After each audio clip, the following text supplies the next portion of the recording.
Dan itu terbukti, Mas. Ketika aku mengambil peran yang aku hanya fokus pada model saja pada waktu itu, I feel lost, I feel lonely, I feel kosong aja. Dari situ saya langsung perempuan itu tidak mudah loh di politik. Tapi Ibu Mega adalah contoh yang begitu luar biasa. Sehingga kekuatan dari gambar atau sosok Ibu Mega itu tersiram di saya.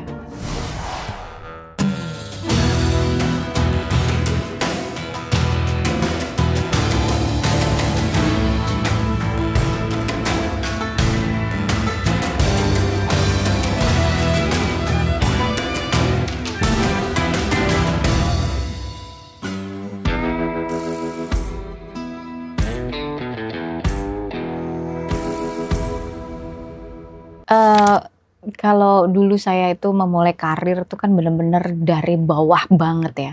Bahkan sebelum jadi presenter dan model, dulu saya itu mengawali dari menjadi seorang sales gitu. Sales multi company. Dan di situ saya melihat ada sisi-sisi kehidupan masyarakat yang berbeda. Oh, seperti ini toh mencapai target. Oh, seperti ini toh diberi target oleh perusahaan. Kemudian saya bertransformasi menjadi seorang reporter. Sebelum jadi presenter, transformasi ke reporter dulu. Nah, ketika saya mewawancarai beberapa narasumber langsung di rumahnya, yang mana kebetulan pada waktu itu program saya itu namanya Mata Hati. Di Mata Hati itu pokoknya tugasnya ngebantu-bantu orang-orang yang, mohon maaf, yang perlu dibantu gitu, yang rumahnya kecil, kemudian yatim piatu, terus kemudian macam-macam. Di situ saya melihat, Mas, dari garis kemiskinan yang paling dekat. Langsung selama 1 tahun atau 2 tahun. Di situ saya akhirnya terbentuk pola pikir yang, oh ini kalau saya hidup hanya untuk saya saja, buat apa saya hidup? Toh hidup tuh cuma 1 kali. Paling tua kita 100 tahun kali kan, 90 tahun. Nah setelah itu after our life, what next gitu kan. Nah maka itu saya tiba-tiba ketika melihat penderitaan rakyat itu gitu ya. Saya itu berpikir, aku harus mengambil peran nih untuk membantu mereka. Dan itu terbukti, Mas.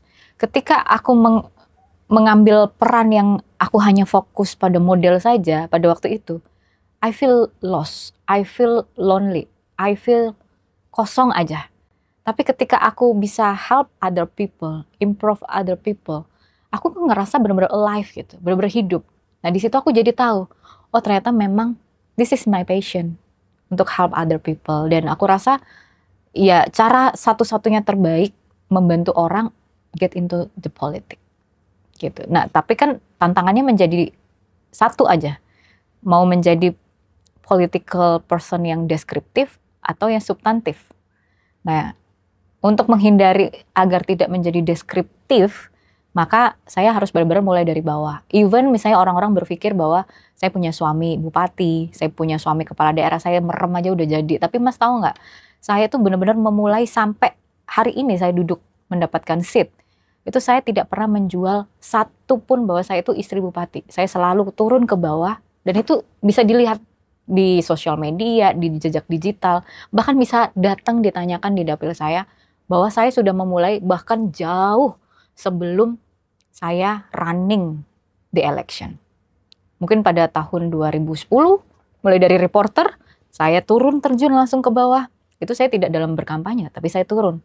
And I'm happy for that. Kemudian 2018 saya membuat sekolah perempuan di Kabupaten Trenggalek. Sepeda keren namanya, Sekolah Perempuan Anak dan Disabilitas. Saya selalu turun ke bawah untuk mengedukasi bagaimana perempuan ini harus punya kesadaran kesetaraan gender. Bagaimana perempuan ini tidak hanya menjadi konco winking, tapi juga menjadi agen-agen pembangunan yang terlibat untuk bisa membangun negaranya, daerahnya. Dari sekolah ini, saya juga tidak berpikir bahwa saya akan running the election gitu. Jadi tabungan apa ya namanya? Tabungan elektoral saya sudah terbentuk tanpa saya harus menjual nama suami saya gitu. Dan kemudian 2020 saya masih belum berpikir bahwa saya akan running to the politik, karena pada waktu itu masih transisi mau COVID. Ketika COVID baru terasanya begini. Saya melihat suami saya kok kasihan ya gitu. Kok mengerjakan segala sesuatunya kok sendiri.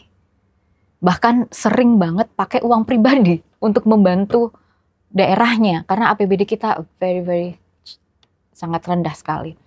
Maka saya berpikir, ini kalau saya nggak mengambil peran, lagi-lagi kalau tidak ada yang mengambil peran untuk menjadi penyambung antara pusat dan daerah, kasihan ya suamiku gitu.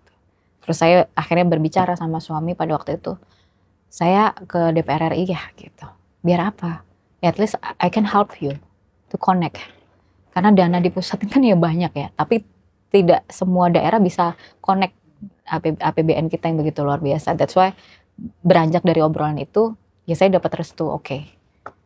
Berarti you have to running the election in the next moment, 2023 pada waktu itu.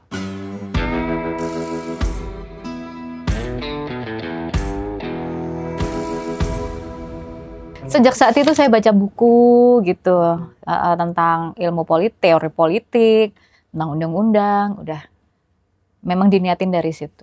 Oke, berarti memang langsung memilih partai PDI Perjuangan. Karena yang paling sama dengan ideologi saya, bagaimana saya membentuk diri sebagai perempuan politik yang substantif, saya bersyukur saya memilih partai ini.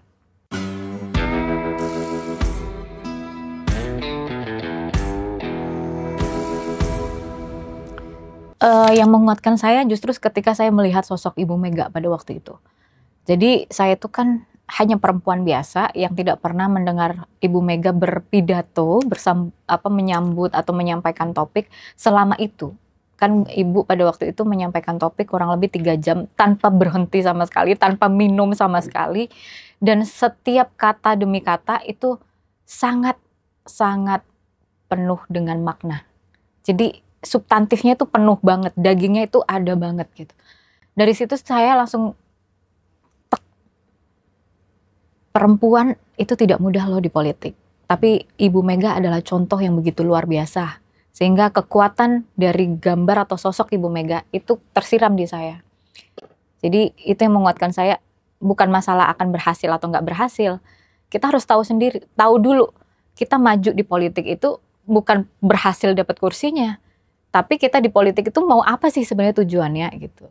Jadi aku nggak akan menghitung bahwa aku akan jadi atau enggak pada waktu itu. Tapi aku berpikir bahwa aku akan terjun ke politik, apapun kursinya, apapun perannya, tujuanku adalah untuk mengurangi penderitaan rakyat. Dan that's why I very love Ibu Mega at the first time I meet her.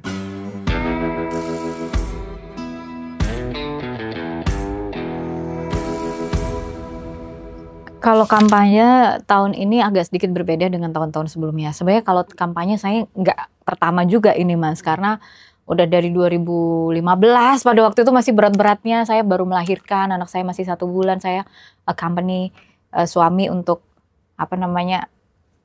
kampanye di desa-desa. Jadi udah terbentuk. Nah yang paling berkesan di kampanye terakhir yang ketika saya biasanya ada di belakang gitu ya, hanya menjadi pendamping, terus saya menjadi tokoh di depan, ini agak sedikit berbeda gitu, nggak seperti biasanya. Ada kadang masih ada malunya gitu ya, karena kan saya perempuan dan saya tinggal dan besar di budaya Asian gitu ya, Asian norm. Jadi masih ada yang awal-awal ngomong di depan publik tuh masih malu-malu, memperkenalkan diri untuk mau maju itu masih ngerasa pantas nggak ya saya, bisa nggak ya saya, itu masih kayak gitu. Tapi ketika saya terus baca buku tentang perjuangan Bung Karno, buku tentang perjuangan Ibu Megawati, perspektif Ibu Megawati sebagai seorang perempuan, dalam hitungan 1 detik aja semua ketakutan dan keraguan saya itu hilang.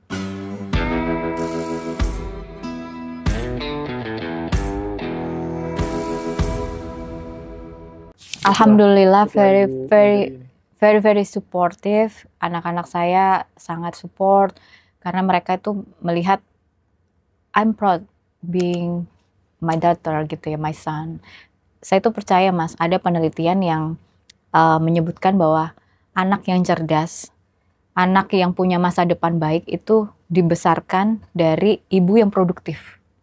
Nah sehingga setidaknya apa yang saya lakukan ini menjadi contoh baik bagi anak-anak. Jadi ya selama saya bisa manage domestic things dengan baik, ya saya rasa insya Allah nggak ada masalah apapun.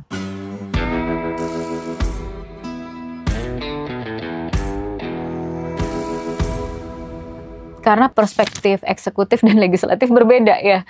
Ini saya mencoba untuk switching ini agak cukup panjang juga, sekitar 3 bulan 4 bulan, karena biasanya kalau kita di eksekutif kita berbicaranya yang baik-baik saja gitu, kita biasa memuji, kita biasa very normatif. Tapi kalau kita di legislatif, kita harus mencoba melihat apa yang harus bisa diperbaiki gitu ya, apa yang harus bisa ditegur gitu, dikritisi dan lain sebagainya. Kemudian kita lebih berpikir ke makronya sekarang ini. Jadi ada perbedaan sangat besar sekali, tapi alhamdulillah setidaknya pengalaman saya mendampingi Mas Arifin dari 2015 sampai 2024 yang lalu ya cukup membantu saya bagaimana memahami birokrasi, bagaimana berkomunikasi dengan baik.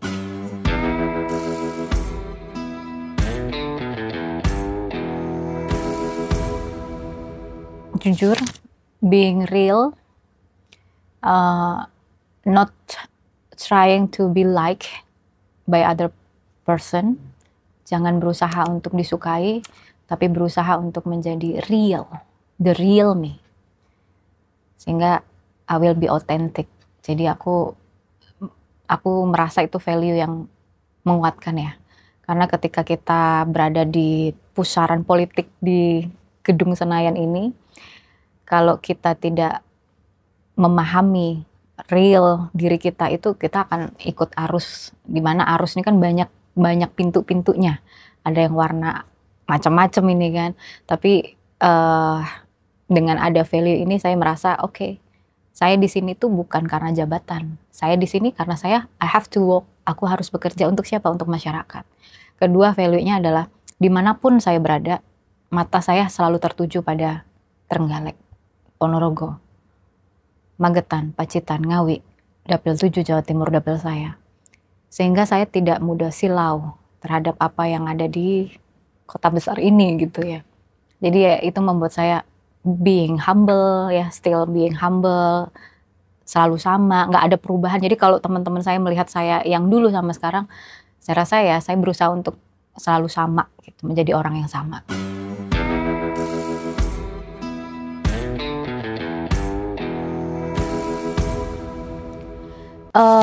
Kebetulan Bapak udah meninggal jauh sebelum saya masuk politik, jadi Bapak tidak pernah tahu bahwa anaknya akan masuk ke politik. Tapi pesan yang saya pegang sampai hari ini dari Bapak adalah be brave, be independent, and trust yourself.